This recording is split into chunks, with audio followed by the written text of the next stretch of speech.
Well, a very good morning to everyone out there in YouTube land. It's an early Saturday morning. And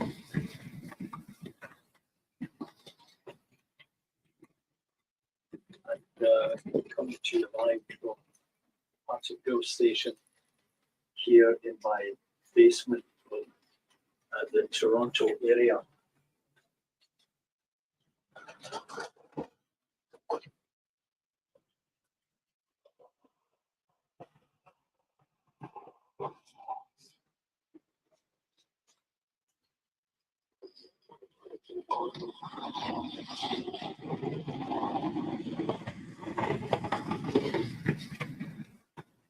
Hope everybody's well out there, enjoying some reasonable weather wherever you are.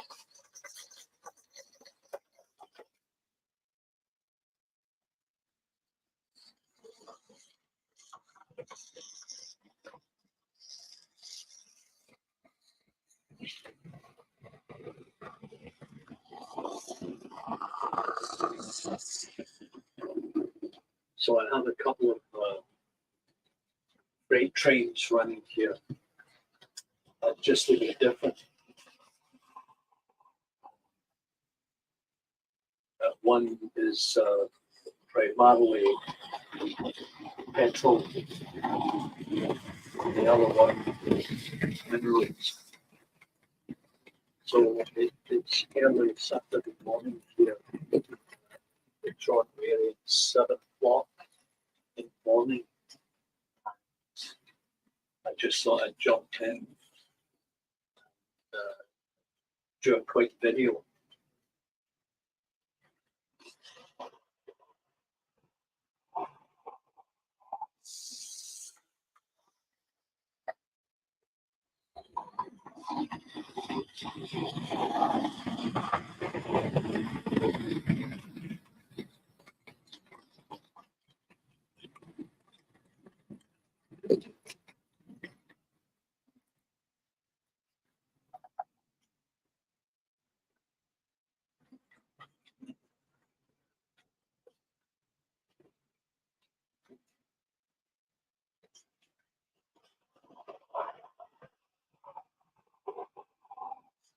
Just sending an invitation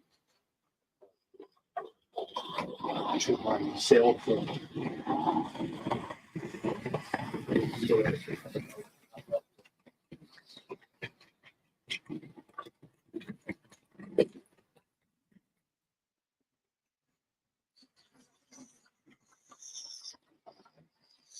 Hey Anthony, how are you?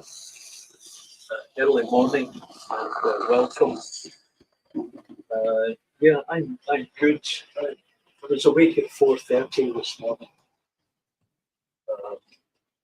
Had to go up, use the washroom, and that was it. Couldn't get back to sleep.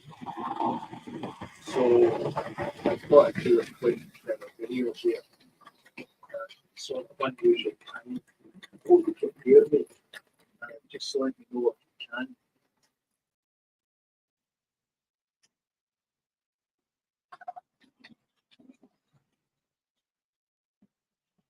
It's always a question that has to be posed.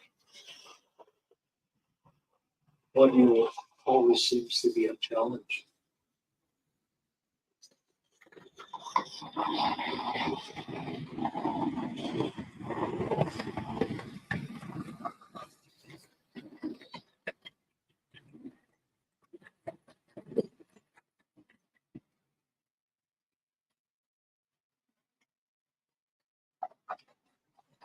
So I haven't always run freight here tend to do a lot of passenger traffic.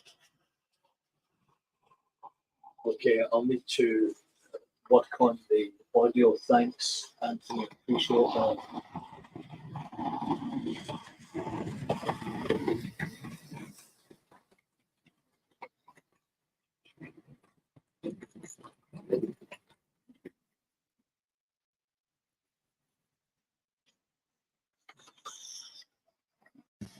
So we'll check that. I just changed the audio up, and hopefully you can hear me now.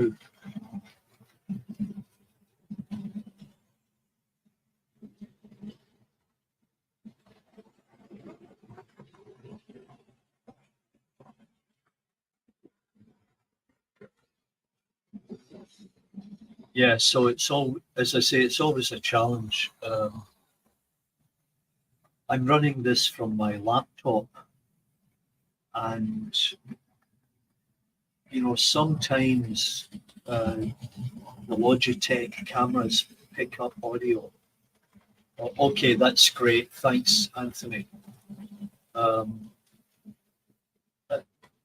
Just like you see here, I'm using this Yeti. And, if I get it set correctly, it will work. Sometimes it's a bit of a pain because often I get echoes coming through.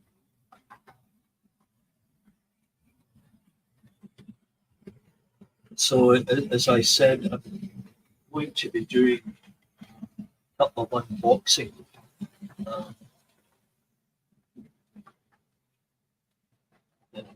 And at the moment, I'm just trying to get this, get my cell phone.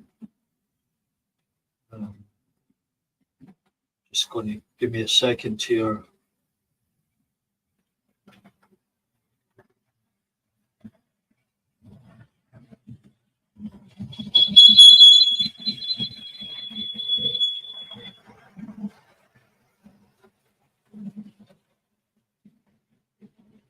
Yeah, sorry about that noise there.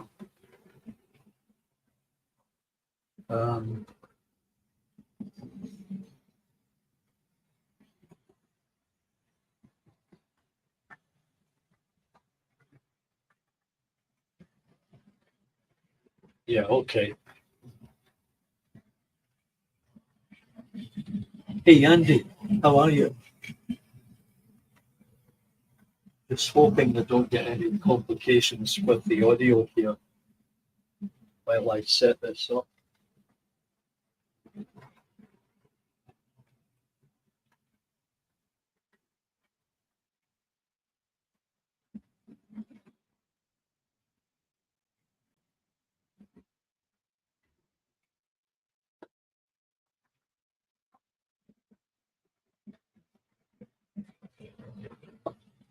So, Andy, what's new with you?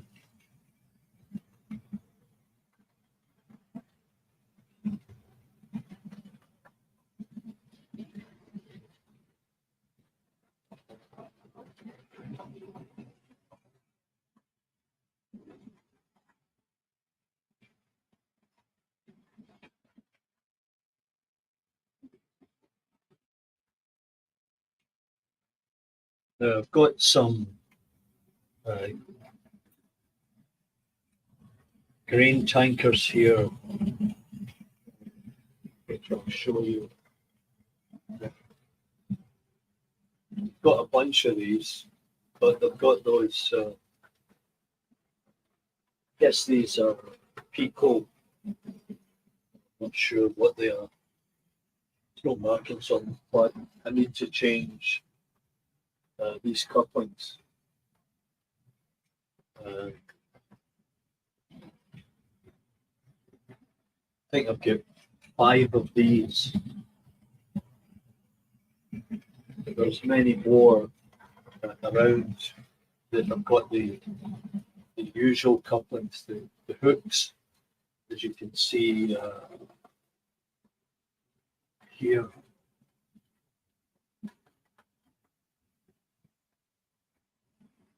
That's one rake. Here's these ones. You've got to change the couplings on there. And then there's a few more over there.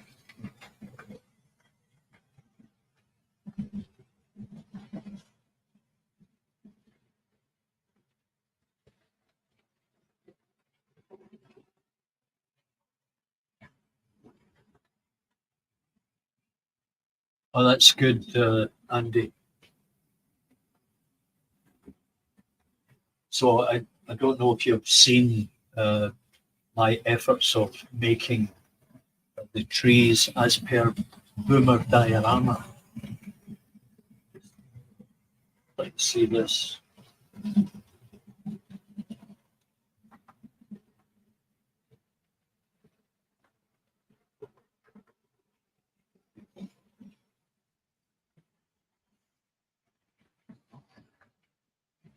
There you go.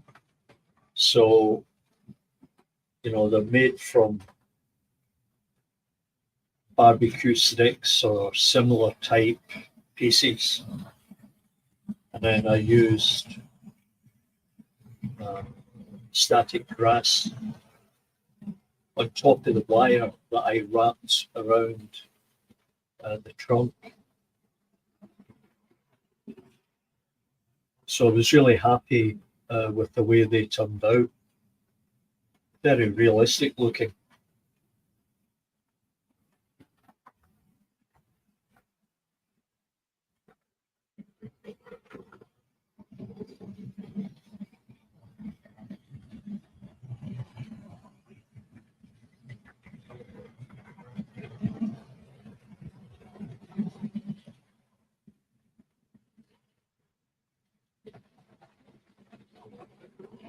Yeah, thanks, Anthony. They're really worthwhile having a go at. Just hang on a second.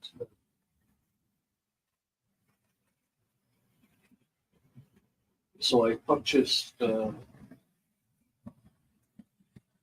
bag of these wooden sticks, rods, whatever you want to call them. And then what I did was I took this wire, 24 gauge,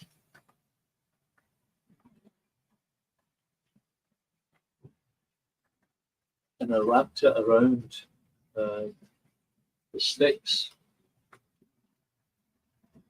Best thing to do is to go into Boomer's diorama and watch the way he did it. Because he's a professional. I just copied what he did. And yeah, I was quite happy with the outcome. Really can't complain about it. And it didn't take a lot of effort.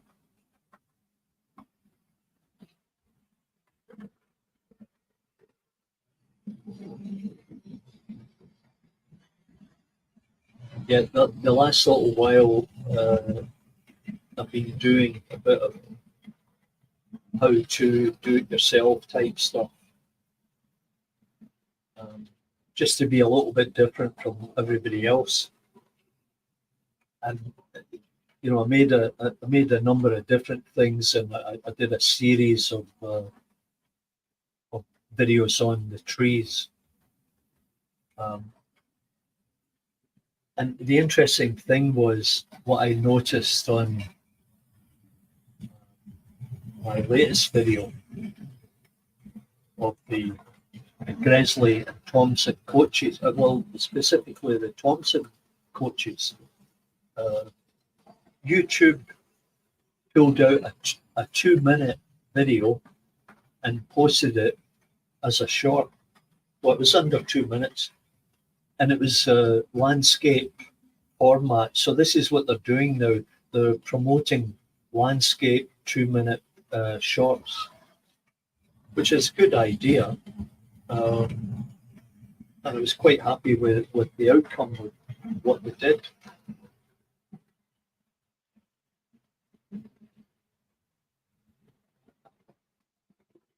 So I guess it's too early for most folks. I guess they're still having breakfast. to be on here. As it approaches lunchtime UK time in the afternoon, a lot of the other guys have got scheduled programs on YouTube, and I don't like to interfere with what they're doing. And so I used to do a regular Saturday morning thing, but life get complicated and I wasn't always around on the Saturday. So I then reverted to doing the odd half hour or hour wherever I could find it. And then, generally we go south in the winter or go somewhere where it's warmer. And I've tended to do more videos at this time of the year, just to pack them in there so that I get some kind of consistency. Anyway, I'm going to start opening up. I've got 2 packages here.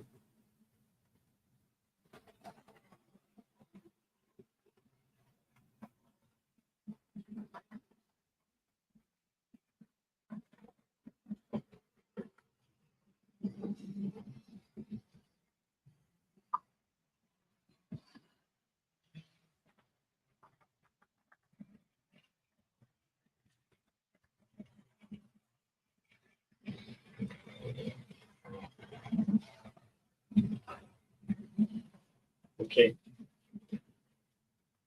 See if I can get organized.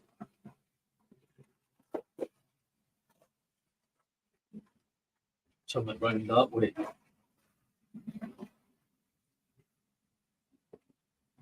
So this is the first one that came in, and it came from the States. So, of course, there's a story about that. Anything you buy from the States, there's always a story. Let me just get it open.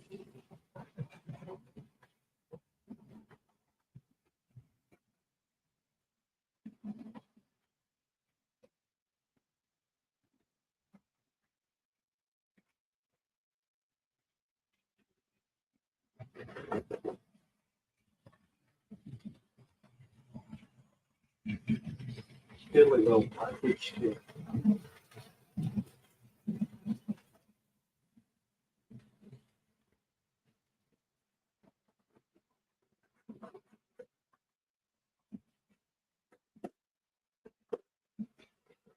Okay.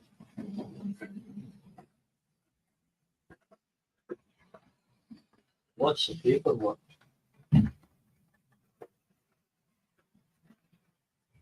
Okay. So that was easy enough. Okay. So this is from tcsdcc.com.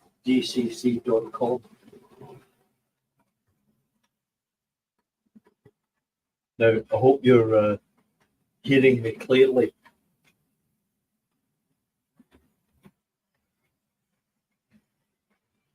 So this is a little decoder. And I found out about these guys through David Scott's Rails. He's purchased from them before. So he put me onto them, and I bought 4 of them.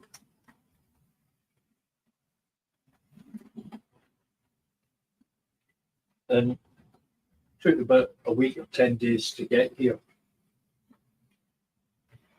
So how this all came about was I have a Hornby Select controller that I bought a number of years ago from Hatton's. They had a deal on it, and the same time, I purchased the Hornby digital decoder because a friend of mine had been getting into um, digital or digitizing his locomotives, and I had a number, as you can see. I've got all these ones up here. They're all DC, and get boxes like everybody else, locos and carriages and what have you. Anyway, so I bought these. Never got around to installing the decoder. That one Hornby decoder. Never got around to doing that. Okay, Anthony. Hey, thanks very much for dropping by. Appreciate that. We'll catch you next time. Bye for now. So anyway, it sat in the drawer. Plus, I didn't have the plug, that 15-volt 4-amp plug for the Hornby Select controller. So, time and life and work and everything else got in the way. And I just never got around to it. And then I thought, well, the cost of putting decoders in all these locomotives was a bit inhibitive. So I forgot about it until Dave and Scott Rails told me about TCS. So the deal was they were $20 US each. And just going to switch back to this one. So $20 US each. So I bought 4, and it was $20 to mail them up here to Toronto. So when they arrived, I received a note from the post office. So I had to go down to the post office and pick them up. And they charged me over $24 in duty and fees, which was a real piss off. Rarely have I been charged any duty. The odd occasion I have, but I think it's just a rip-off. I mean, what's the issue here?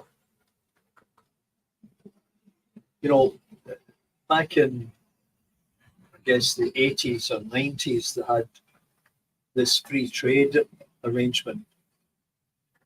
And,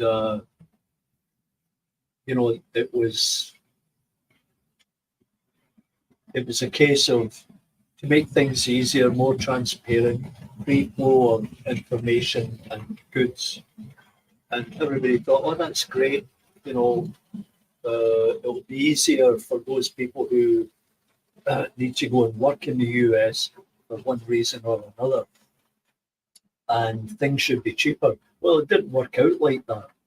I mean, I worked in the US for a while through my employer and had to jump through hoops to get the visa.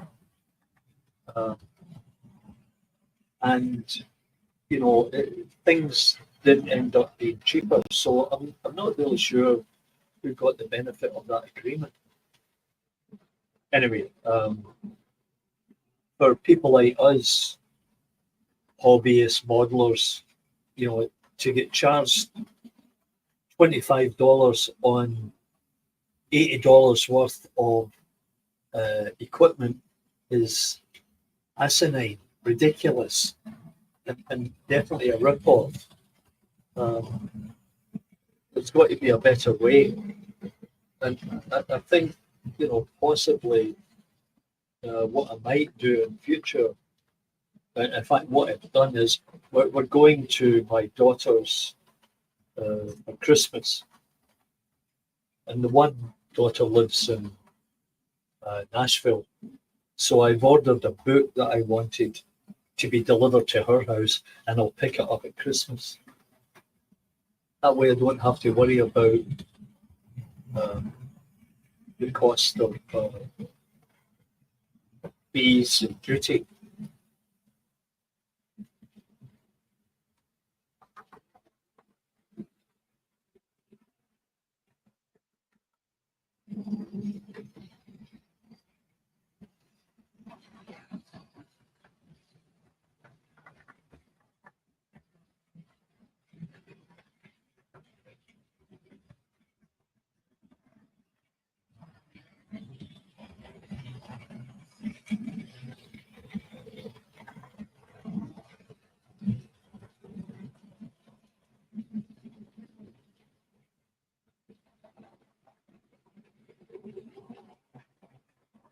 Anyway, that's my tales of woe about tax and duty coming in here from the US.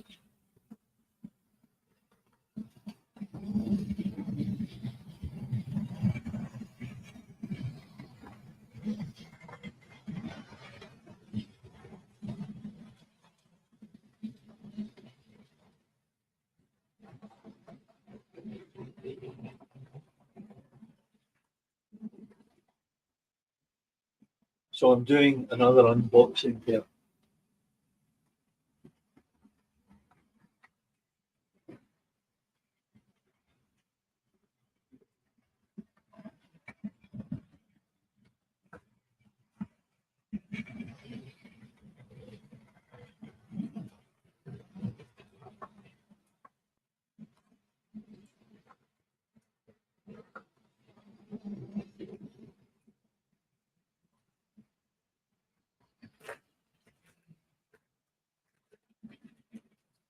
And this is a little pin vise.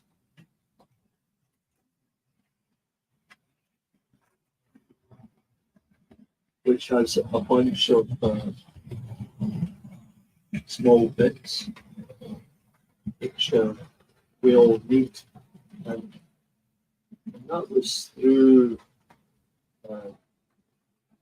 Alibaba, I think. Alibaba or Temu. Good service. But I have an ammeter on order. But it's not going to arrive here until the end of November. It was fairly reasonably priced, but it's a long time to deliver. I'm not really sure why. Whereas this arrived here within a couple of weeks. So that was two good things I got. So what are the plans for the decoders?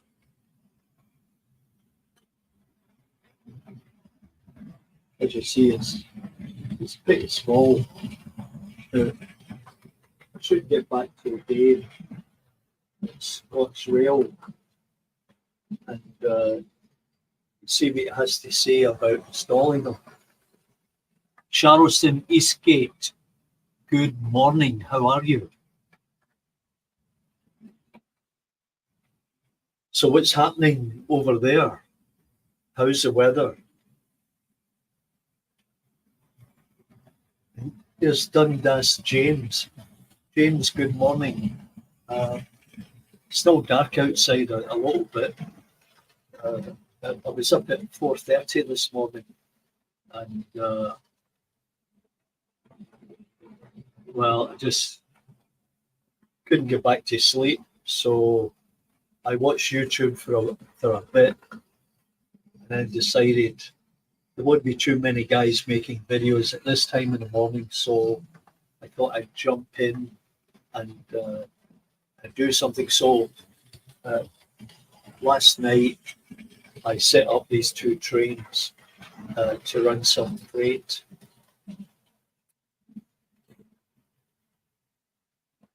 And then I did a couple of unboxing bit grim in Yorkshire. Yeah. A few years back, in fact, my friend reminded me it was 8 years ago.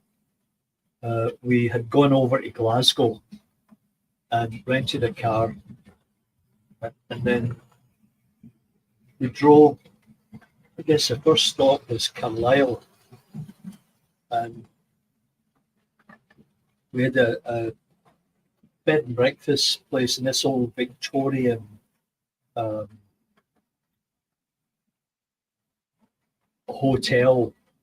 Well, I guess it may have been a hotel, and it was down in a valley below that viaduct near the old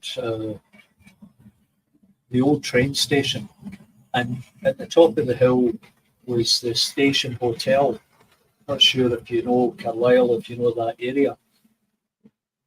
Anyway, and then from there we drove south and stopped in a number of places on the way down.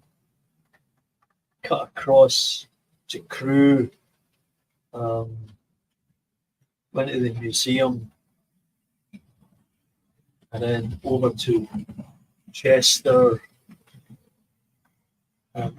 Ended up, I get dropped off in Oxford, and my mate went on to London. But with a few other stops in between, we went to Flodden, the site of the battle, and also to Marston Moor.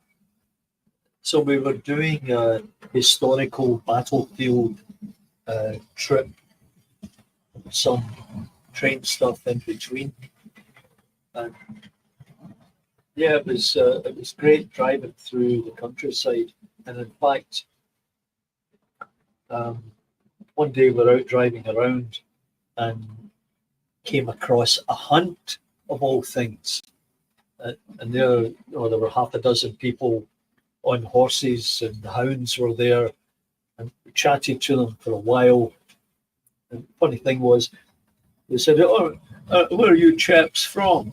And I said, "Oh, we live in Toronto now."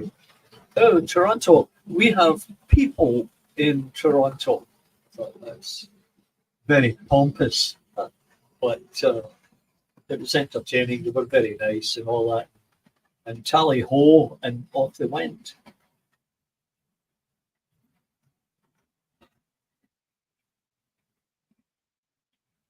Yeah, well, we've been pretty lucky here with the weather. On Tuesday, it's going up to 20 again.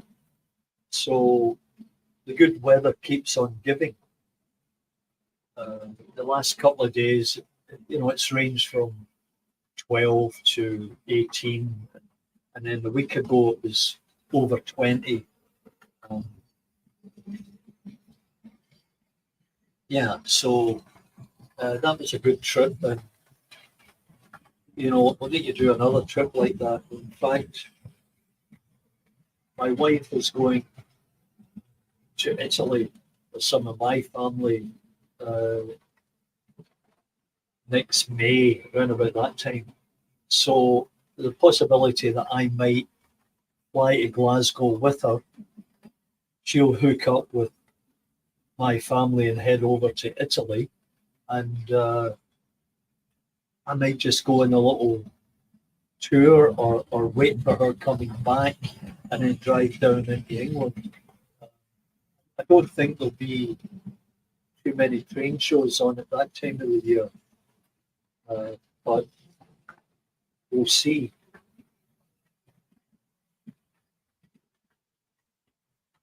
So, once again, what are the plans for the DCC?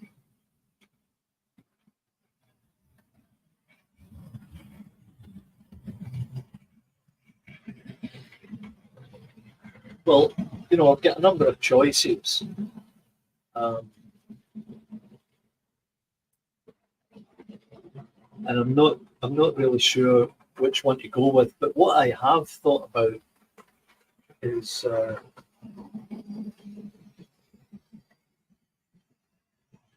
was taking that old Triang Princess and put the decoder in that.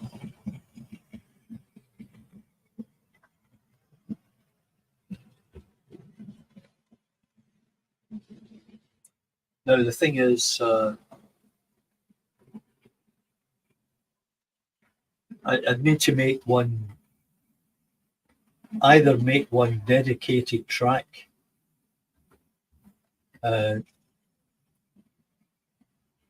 or I build in some kind of switch where I can go from DC to DCC.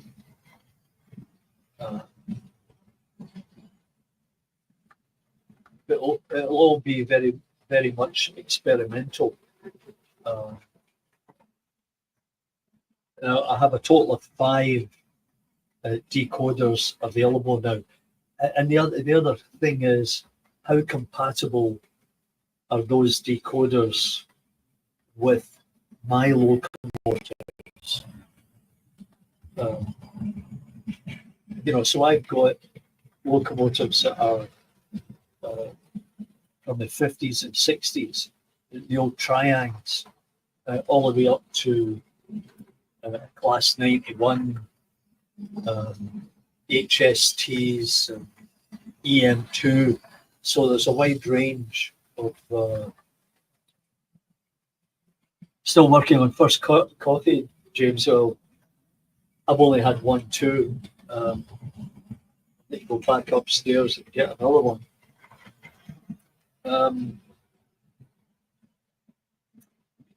Yeah, so I'm sort of undecided at that. Now, the other thing I've got going here, this here is for my shuttle. So that's a shuttle service component. And you see I've got the wires coming through that I've run around here. And it'll start out here and it will come around all the way around here. It's a bit of a mess, but and it will stop over there and then it will go back again.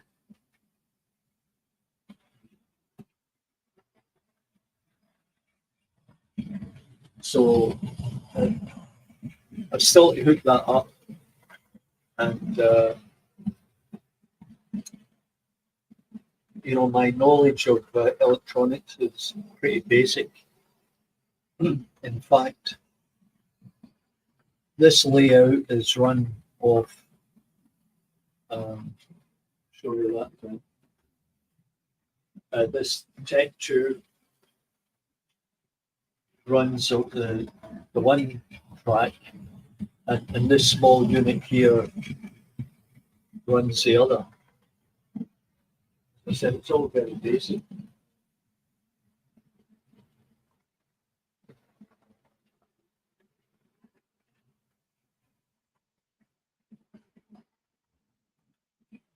So, I've been threatening to finish up this shuttle. Now, it needs a 5-volt power adapter. I've got a number of these adapters here. Yeah, just have to find the right one. Now, here's a question for any of you out there. Oh, very good, James. And good luck with the sale. I'm assuming it's all North American stuff that you've got running or for sale down there.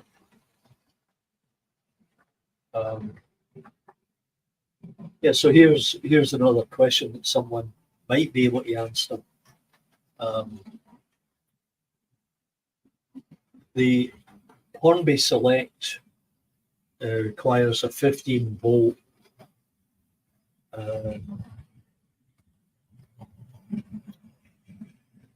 input. Now, if I get an adapter that would fit, assuming I can't find the Hornby one, which I haven't been able to up to this point, if I oh, you have a few 00 members. Oh, interesting.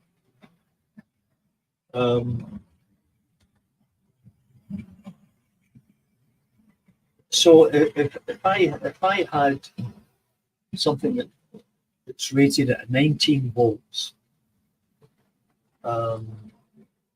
would it actually be 19, or if I tested it, would it might be a bit less?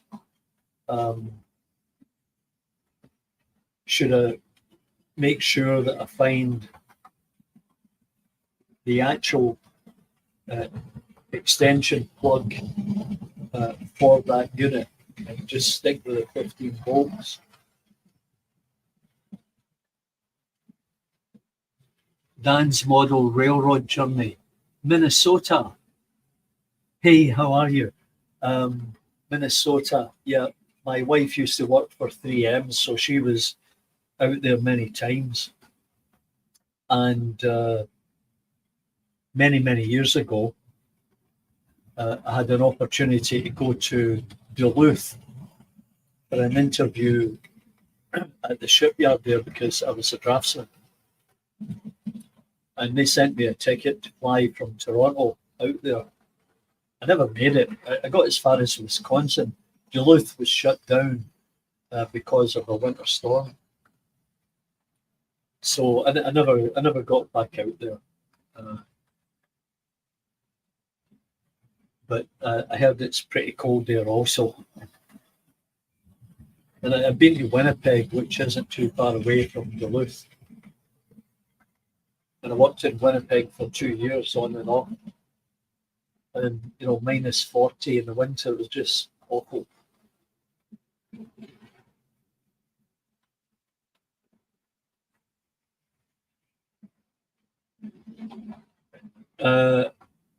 I guess it's 220 out the wall. 110, 220. Just your standard North American house power. But yeah, I've been looking around for this plug adapter, and while I was able to find a 15-volt one, it didn't have the correct barrel connector, and I guess that's important also. So Dan, what are you running out there?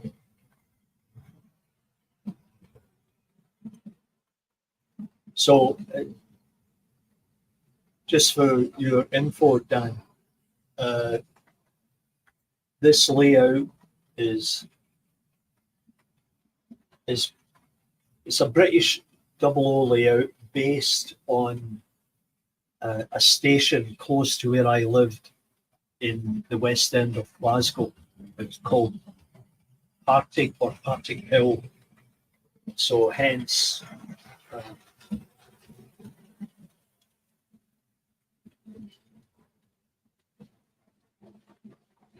you can see it there, Partickhill. And there's your typical Glasgow tenement. My intention is to build a series of these. This one's made out of grey card and poster board, but I'm planning to make a couple of others, maybe out of styrene or Foamex, and maybe more from just from card to make it kind of prototypical of that area.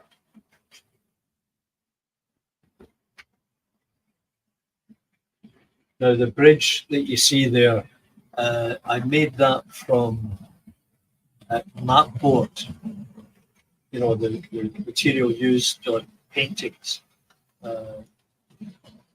So I've got a trammel from my days when I was a draftsman, and I scribed out those arcs and laid everything out, and then cut it all and began to glue it together, and the arch itself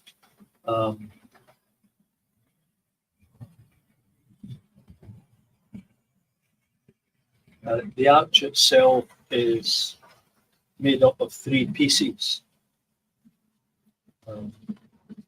Top, bottom flange,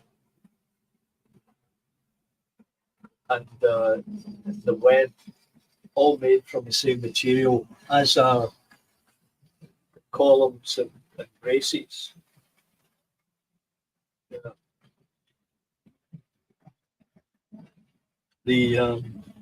There's a little bit of warpage took place on the arches, but hey, it's not perfect. It's like smoking glass in the movies. It looks correct, and that's all that matters.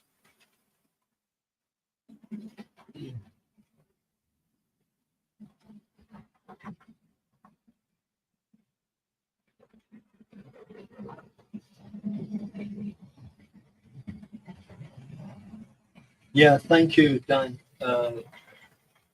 All done with acrylic paint and powders. I do some sketching, and often I'll sketch cars. Oh, there's Tom Houston. Good morning, or good afternoon, maybe. Not quite yet. I'm just saying to Dan that, you know, I do some sketching, and what I do is, if I do a car, I'll often take a pastel crayon and scrape it down into a powder, and then I'll use the powder to colour in the body of the car. But I've also used the same process when I've been doing weathering. And that's what I did when I rusted up the bridge, and then I sealed it with a fixative. So it's very very effective. Yeah, well, James, it's 7:45 here in Richmond Hill too. So we're in the same time warp. And Tom, I just unpacked. I'll do this for Tom's benefit.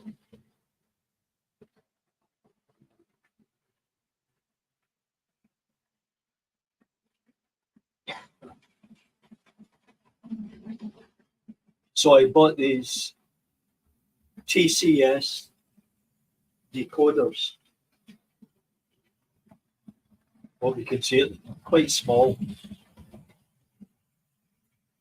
And that came about after having watched Dave at Scott Rails. He had purchased some of these decoders from TCS down in, I think they're in New Jersey.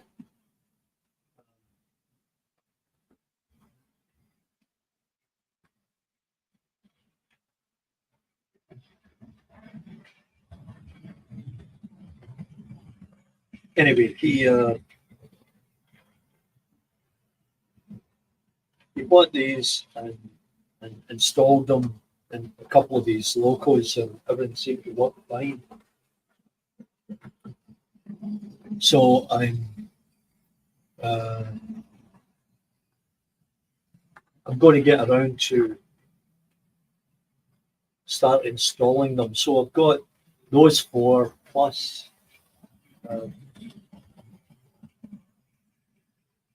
I've got the digital decoder that I purchased from Hattons many years ago, along with the Hornby Select DCC controller, and I was just discussing the challenge I have with not having the plug, which is 15 volt 4 amp is the one recommended by going over to the dark side. Yeah, very good, Tom.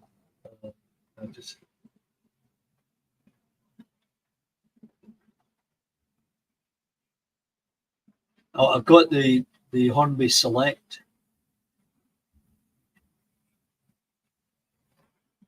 Yeah, that's what I thought.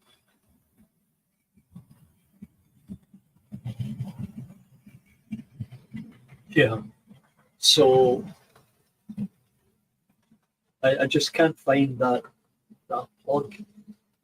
Although Dusty Rails said to me the other day, he said, I think I've got that plug, I'll let you know. Yeah, and then Tom, let's just see.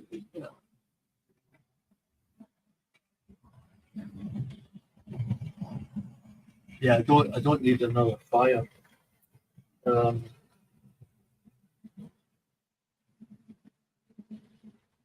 So I'll wait and see if Dusty Rails comes up with something, and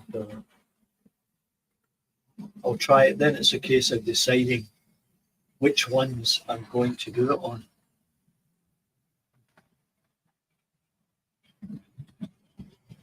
Yeah, there's James, the dark side. Yeah. Well, it's because everything here is DC, and it's not that people are holding out. It's just, in my case, it was all about timing. When I got into it again, I bought an old Triang Princess and went on from there.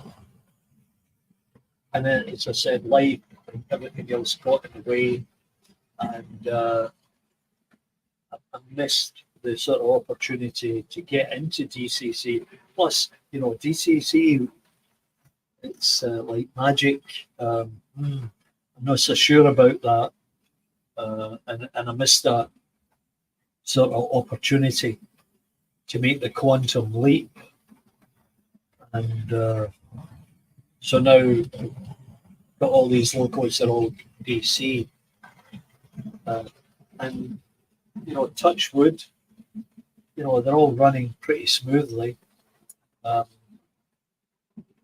That's after fiddling about with points and track to make sure the connection's correct, and there's not too many big gaps, and the alignment of the track with the points, so on and so forth.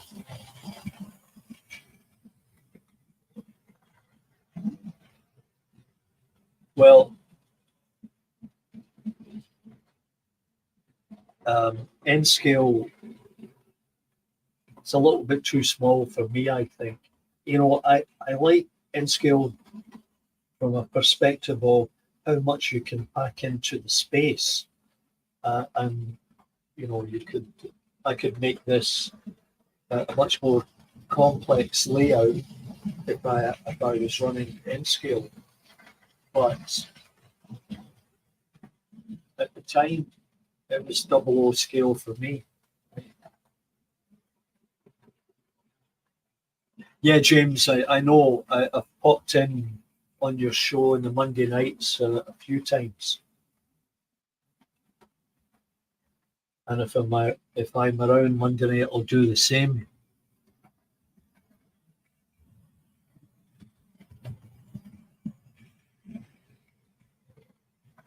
Yeah, Tom, I'm 100% with you on it, and as I discussed, this TCS. Now, these guys here. That each of those decoders was $20 US, which is the cheapest I've ever heard of decoders. Now, I bought 4. They charged me $20 US to mail them up here to Toronto. And then when I got them, I get charged over $24 for duty and fees, which I was pissed off at. Yeah, exactly. That's Charleston. That is exactly what I'm looking for. Yeah, Tom.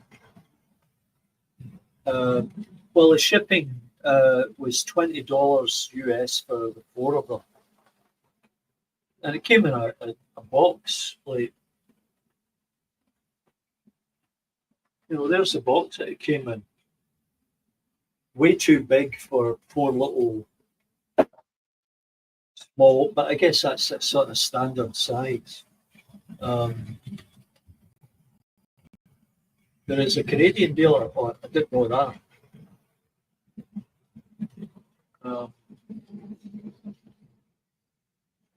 Should send me the link and find out what they charge. I imagine $20 US becomes $24,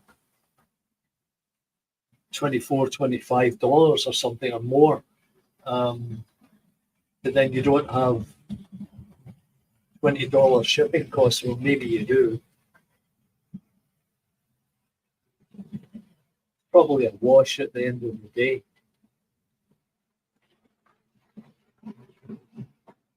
Oh, is that right? Oh. Well, I'll need to, when I tune in, I must listen in carefully and then chat to you.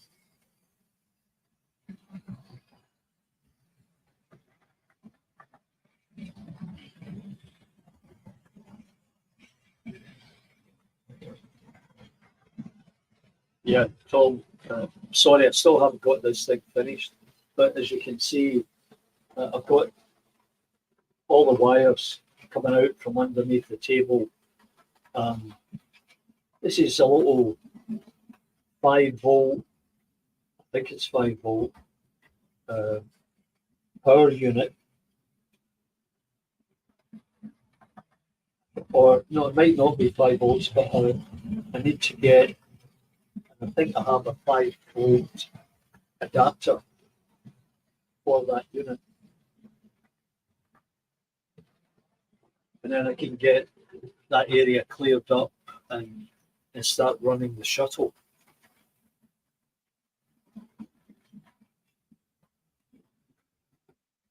Darren, oh, okay.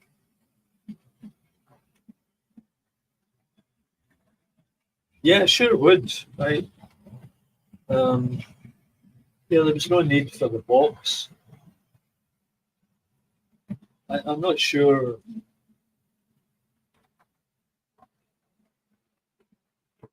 Not sure who it's sent by, but oh.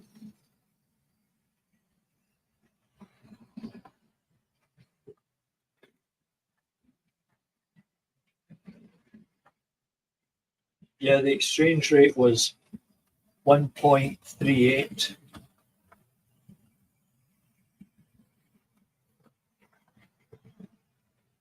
So they charged GST of $14.16 and a handling fee of $9.95. What a ripoff. Free trade. What happened to free trade? What a ripoff.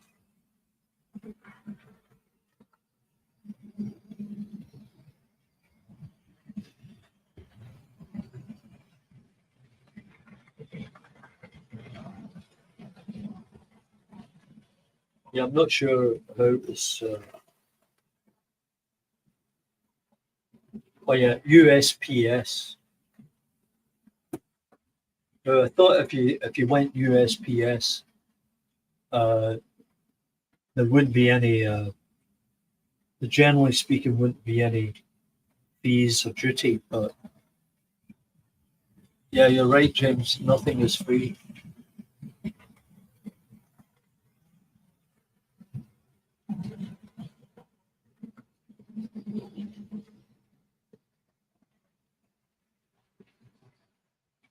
And Tom, I was saying that the possibility I might be in the UK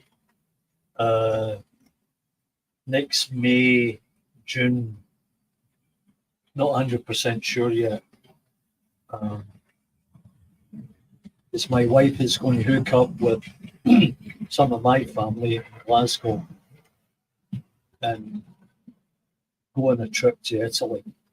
And she was saying, well, why don't you come along or come after she gets back to Glasgow and then we drive down into England or something. You know, if there was any shows on, I might be able to catch them. She's not interested. She would go and do her own thing, but anyway, we'll see how that pans out.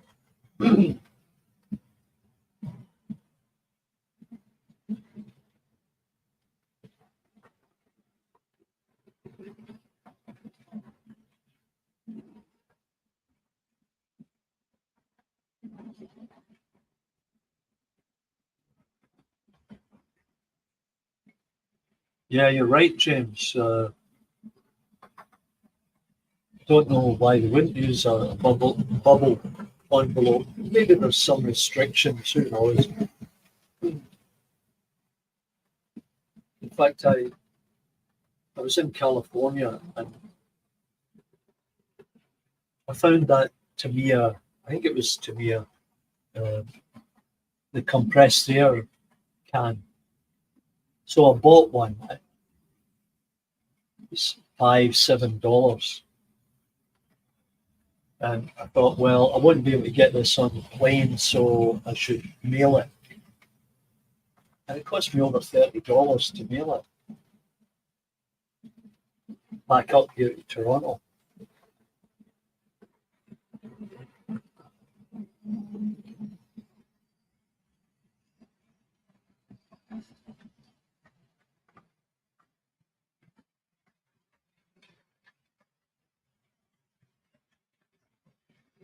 So what I'm doing here, just for your interest, yeah, too much work, James, you're right.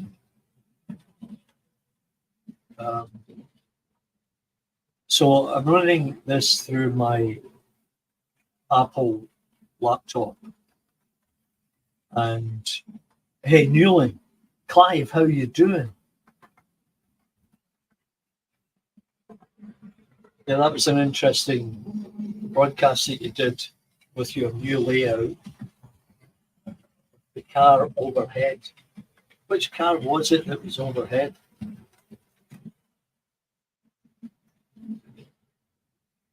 So anyway, I'm running this from my laptop and I've got a couple of cameras, a couple of Logitech cameras hooked up, and I invited my cell phone to join in.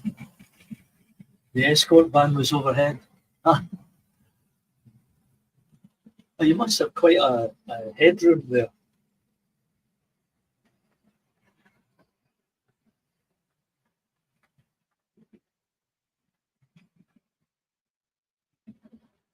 Yeah, Tom, believe it or not, there are some people in the US think there's always snow up here. And there have been recordings of people getting off a plane in Toronto in the summer with winter gear on. That's a sort of standing joke.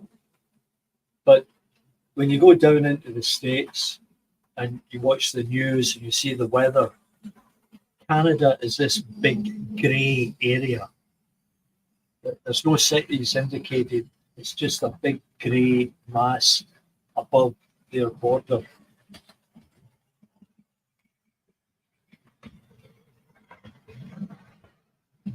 Yeah, James, it works just fine as long as you. The biggest challenge I've always had was the audio. Getting an echo every now and again. That bugged me for some time until I got it sorted.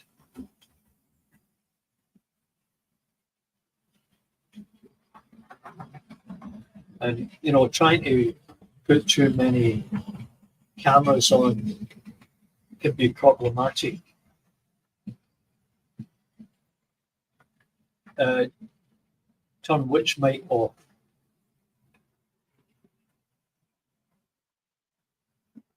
Okay.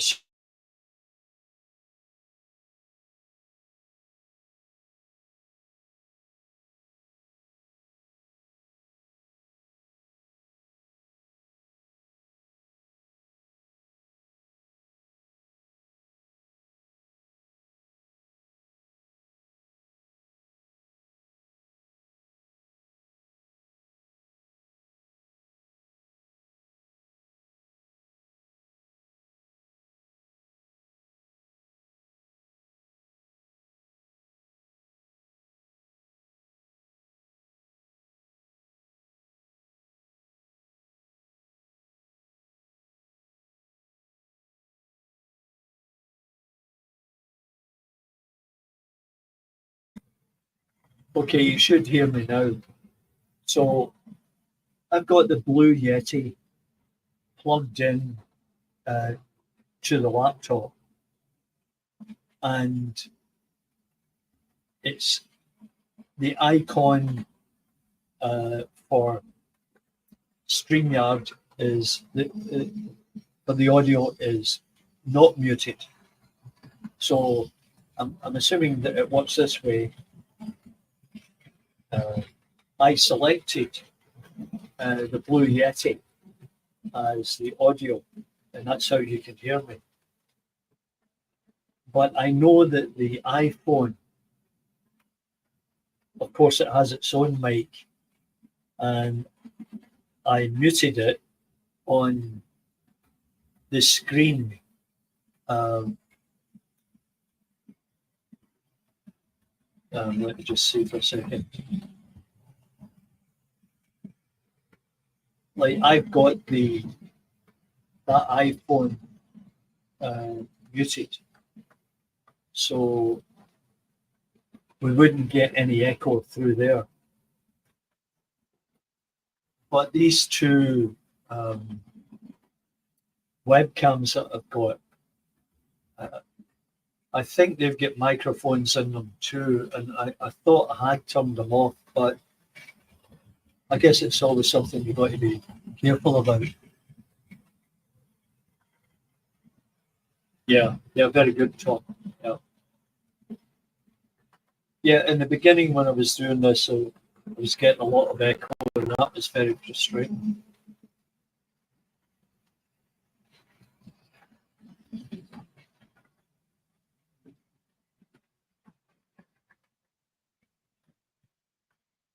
So I'm just running some freight today for a change. I mean, I could go through every week and run something different with passenger traffic, but I thought I would run some freight here today. How's the 3D printing coming along, Tom?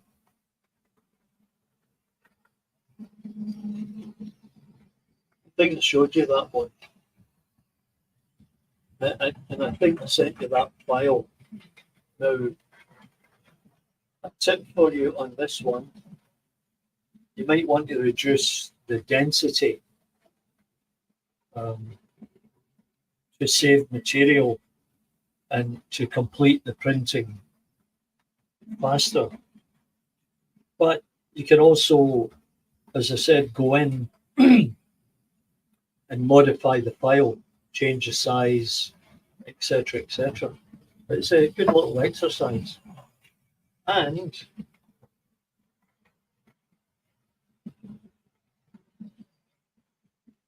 just turn this on.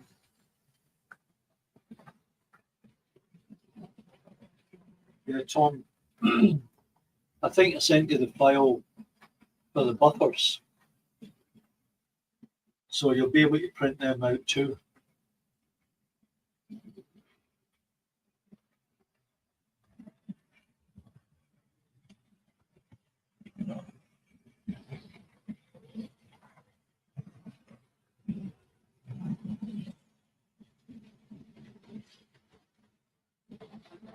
And you can see the relay boxes are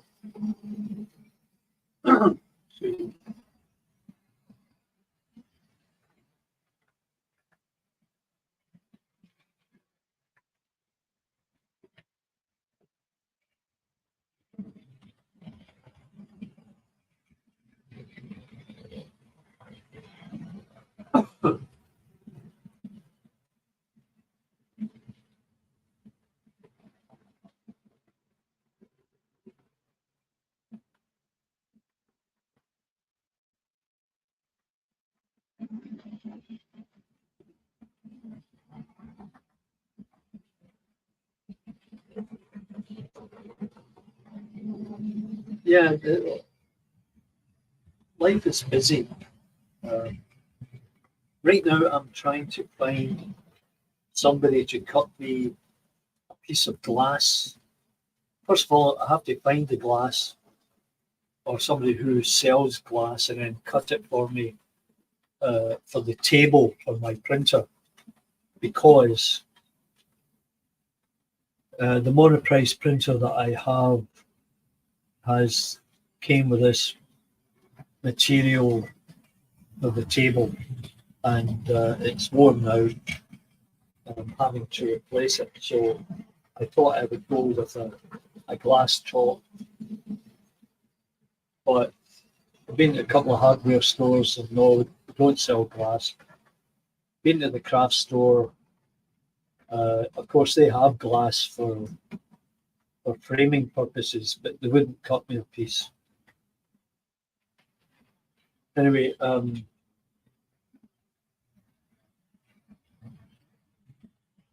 sure if you can see this. Yep.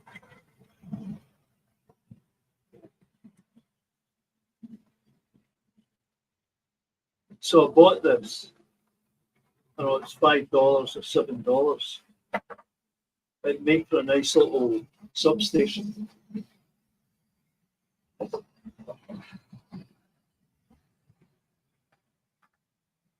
And I'll get around to that.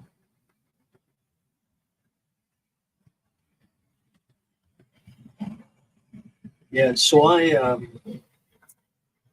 haven't done any 3D printing for a while. And it's just a case of sitting down and doing it.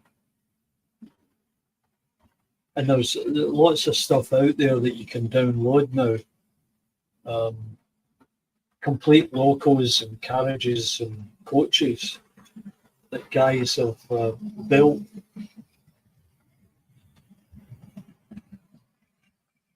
It'd just be a case of you need to experiment with it.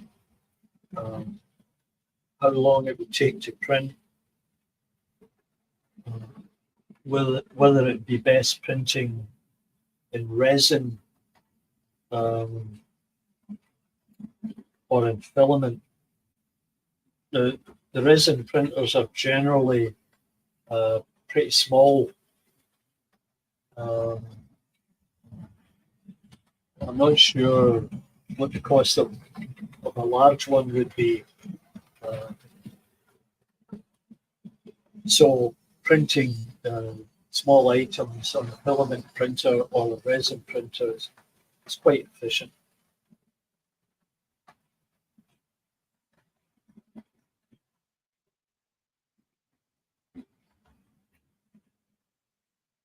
Anyway, guys, look, I've been on for an hour and 14 minutes, and there are 8 of you in there, or there were. Maybe some of them are watching on YouTube. It's always difficult to say. I have to pop out of here and then pop into YouTube to see, but it said that there are 8 viewers. but I think there are only 3 or 4 of you on the chat, so I often wonder who these other people might be. It could be our friends in India. I found that interesting, coming across these Indian model railway enthusiasts, and the fact that they've got a fairly large community there, and they've got their own manufacturers who make Indian railways. Nice looking stuff, but there must be lots of British stuff there, considering it was the Brits who built the railways in the first instance. Anyway, guys, look, wait a minute, here's Tom. The last thing I printed was a set of log loads for HO Atlas and the Therm pulpwood cars. Well, that's fine. It's a good start.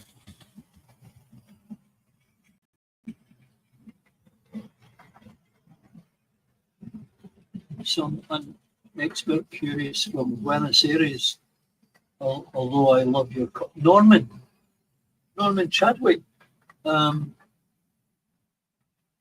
You're in Buenos Aires. I've not been there, but sounds like a wonderful location. And Norman, do you model? Do you have a layout? How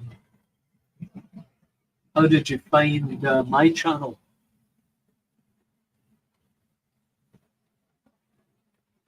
Buenos dias.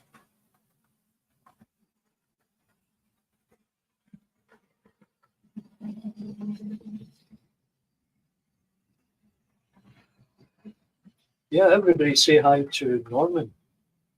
And Norman, what are you doing in Buenos Aires?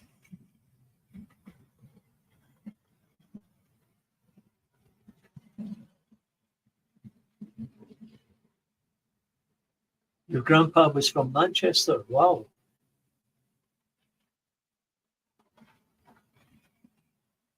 And what was what took him to Buenos Aires?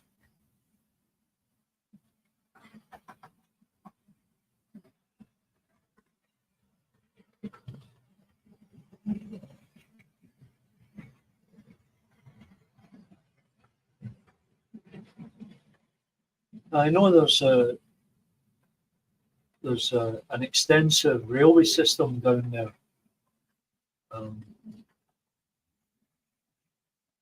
I know that they used it when there were,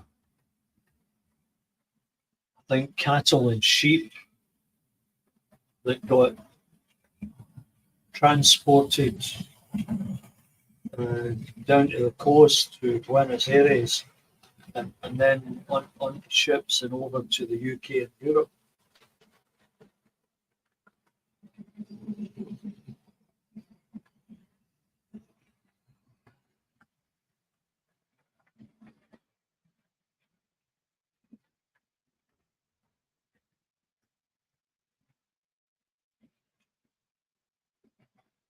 It's just interesting. Doesn't really matter where you go. You'll always find people that model railways.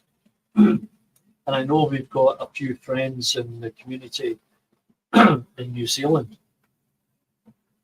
I was down there a couple of times and went to Napier in the North Island, and there's a model railway club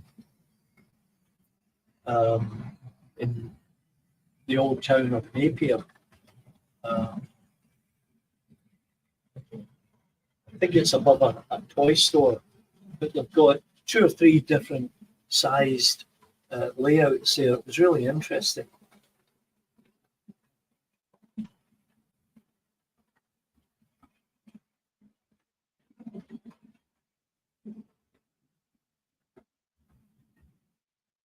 Oh, so it's in the family, Norman. It's interesting. Uh, were they involved in the railway? Did they work with the railways?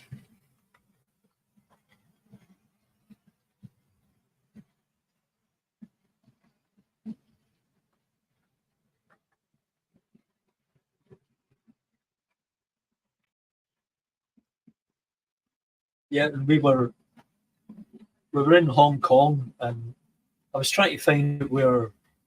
Oh, sorry, it was in China, and I was trying to find out where the Hornby manufacturing plant was, and I'm thinking maybe I can get some deals. Well, I just could not find it.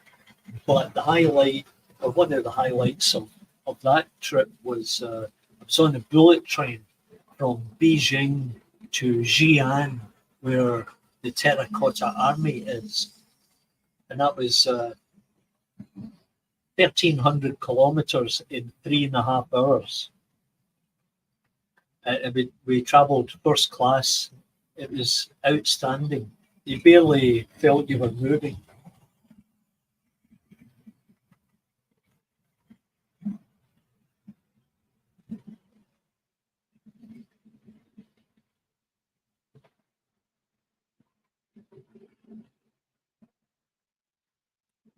And we spent a day in Nagasaki. Beautiful place, lovely people, and we rode on the tram cars, street cars, which were all donated apparently by European cities after the war. And the driver conductor salutes you when you get on and off his car. Of course, he's got white gloves on, and they do the same in the high speed train. They line up and salute you and bow as you enter into the first class of the train.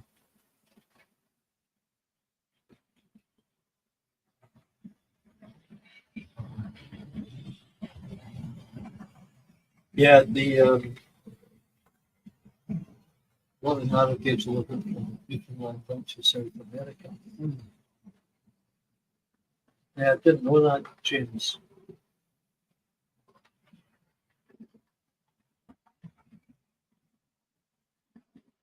Yeah, when we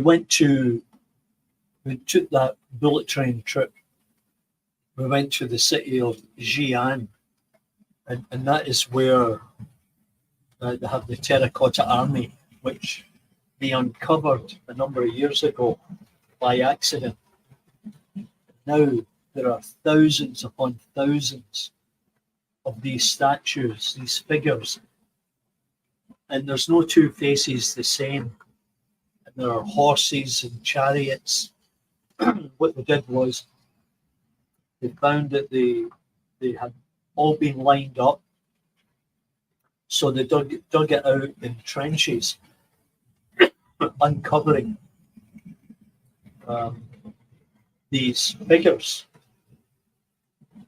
And what happened was when they had been first put in place, they were covered with like a wooden roof and then filled in over with the soil. Well, through time,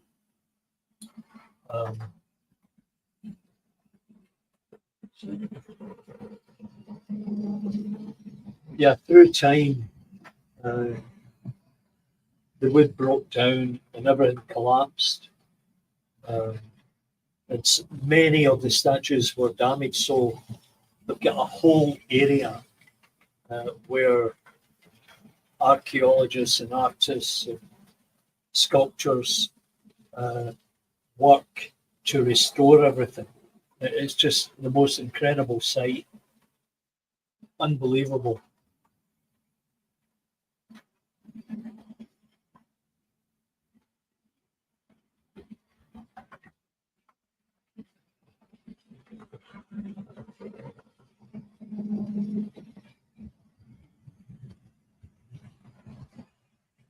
Well, good stuff, James. The funny thing, Anthony Dodge, you might know, was over in the UK, and I think he was handing out stickers, and all the guys over there in Clive would attest to this, were handing out business cards. So Anthony's saying, "Oh well, next year I'm going to have to get business cards."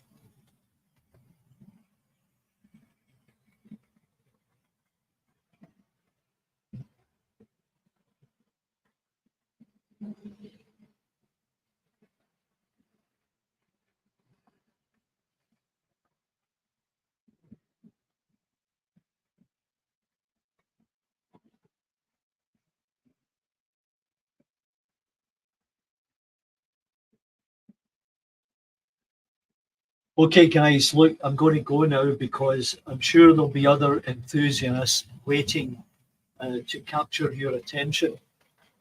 Um, Muchas gracias, amigo,